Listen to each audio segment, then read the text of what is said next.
DNH Silvassa PWD superintendent में RTI appeal का hearing था। दमन गंगा नदी सिलवासा भिलाड़ का पुराना ब्रिज तोड़ने वाली बात पर तभी बीएस वाली साहब बोले थे, जवाब आपको दे दिया गया है।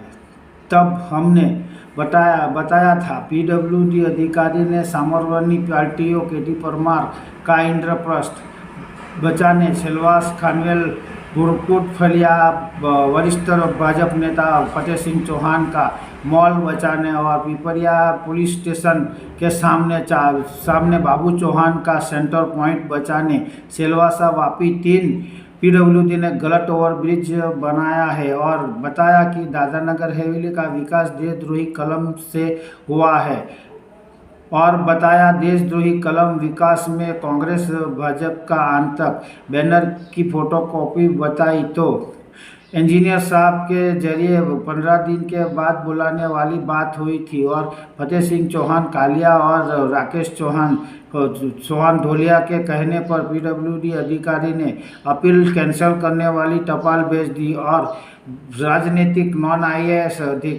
आईएएस प्रशासक प्रफुल्ल पटेल गुजरात गांधीनगर से सुपरिटेंडेंट अधिकारी नहीं ला सकता, इसीलिए तानाशाही और अपनी मनमानी के लिए पीडब्ल्यूडी महिला अधिकारी वीडियो में बोली है। लोकल स्व एसएस गोया और डीआईजी प्रोजेक्ट मैनेजर स्व जिग्नेश पटेल जैसे को षड्यंत्र से आईपीसी कलम 304 से अपराध मानव वध किया है और हमारे ये शिकायत से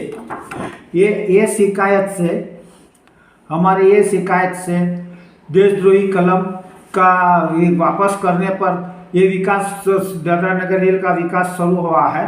जो लोहारी फाटक ब्रिज से मैंने ये देशद्रोही कलम विकास में लगाई थी और देखो ये पीछे वाला भाग भी है, ये देख लो। और दूसरा हमने बैनर लगा के घूमे थे कि 2009 से देशद्रोही कलम विकास में कांग्रेस भाजपा का आतंक। तो ये देखो ये भी है कांग्रेस भाजपा का आतंक।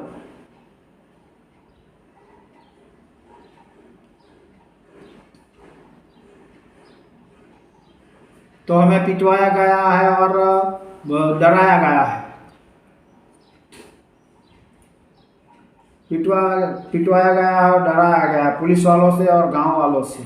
गांव वालों की गलती नहीं है, इन गधों ने, इन मादर चोदों ने, ये सब कांग्रेस और भाजपा रेगिना शैलेश पटेल और ये मोहन दिलकर एक हो गए थे और इनके साथ में जुड़ता नहीं हूँ, इसीलिए मुझे इस तरह से पिटवाया गया था। मैं विकास का काम कर रहा था और इन गधों के साथ देश के जनता का टैक्स अपनी जेब में नहीं डाल रहा था, इसीलिए ये लोग मुझे इस तरह से पिटवा रहे थे। तो मैंने ये बैनर बना के जो विकास किए थे, जो दमनगंगा नदी के ऊपर ब्रिज, एक ही ब्रिज था, तब फोटो गिराया और बोला था कि विकास का मतलब ये नहीं कि इंडस्ट्री डाल दो इसलिए विकास हो जाएगा।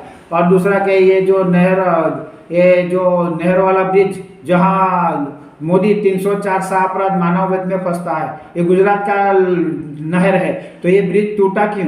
और टूटा तो लोग मरे क्यों? उसके ऊपर विकास का काम क्यों नहीं हुआ? और दूसरा के डोकमडी ब्रिज, जो नटू पटेल भाजपा का एमपी था लेकिन एक गुनी का काम नहीं था, और मैंने फोटो गिरा के फिर बाद में तपास करने पर ये पूरा डोकमडी ब्रिज, डोकमडी का आने जाने वाला ब्रिज बना है।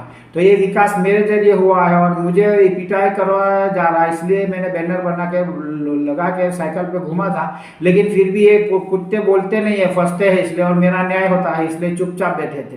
तो अभी आप नगर हवेली की जनता देखो, सोचो और समझो कि ये कांग्रेस और भाजपा के साथ जुड़े हुए कुत्ते तुम लोगों को काटते हैं या काम कर रहे हैं। बस यही आज के लिए।